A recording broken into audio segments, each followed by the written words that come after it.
I call David Clendon. Thank you, Mr Speaker. Kei te mihi o te rā kia koutou. Sir, I'm pleased to take a short call on behalf of the Greens on this Hawke's Bay Regional Planning Committee bill. Not an unusual bill, but one that's not typical in the context of treaty settlements. As we know, of course, it establishes a statutory body, equal numbers of tangata whenua and council appointees that will develop, review, oversee the regional plans, regional policy statements for that area. So we see this in a positive light. It is an expression of something closer to co-governance rather than simply co-management. Tangata whenua will take their rightful place at the position where key decisions are made, where the significant shape, the scoping out of what this area, this rohi will look like in the future are made, and that's as it should be, and that's entirely appropriate. Sir, it's fair to say that in an ideal world, this bill would not be necessary.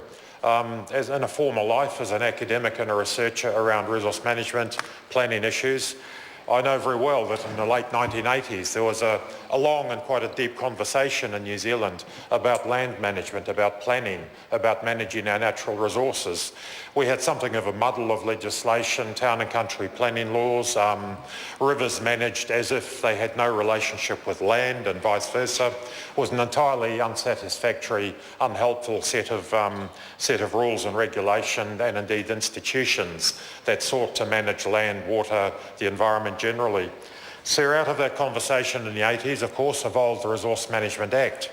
Māori were active participants in the conversations, the development of the RMA, and I think there was some sense of celebration that in the Act as it emerged finally in 1991, right up there in Section 6 under matters of national importance, it was required that everybody exercising power and function under the Act should recognise and provide for, among other things, the relationship of Māori and their culture and traditions with their ancestral lands, water, sites, wahi tapu and other taonga.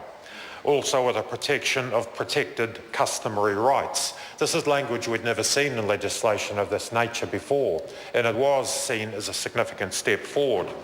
Similarly in Section 7, matters that shall have, again, persons exercising power, functions and responsibilities shall have a particular regard to kaitiakitanga and to the intrinsic value of ecosystems. Kaitiakitanga, of course, is a uniquely Māori concept. It's a mixture, a bundle of rights and responsibilities exercised by mana whenua. Intrinsic value is a Western concept that reflects very clearly the notion, Māori notion, that the whenua has an identity of its own in its own right, irrespective of any identity we might place on it. So Section 8 of the Act, of course, required people to take into account the principles of te tiriti o Waitangi, a somewhat weaker provision, but nevertheless one that was rightly celebrated at the time. And in a sense, it's an unfortunate reflection on how the application and the implementation of the RMA over the 20 plus years has wound out, that indeed we do. Here in 2014, we're obliged to establish a standalone statutory body to ensure there is a strong Māori voice in decision-making around resource management, around the future of the land, the awa and so on, and indeed of the communities. So I see this as a positive step, but in a sense I also regret that we have taken so long.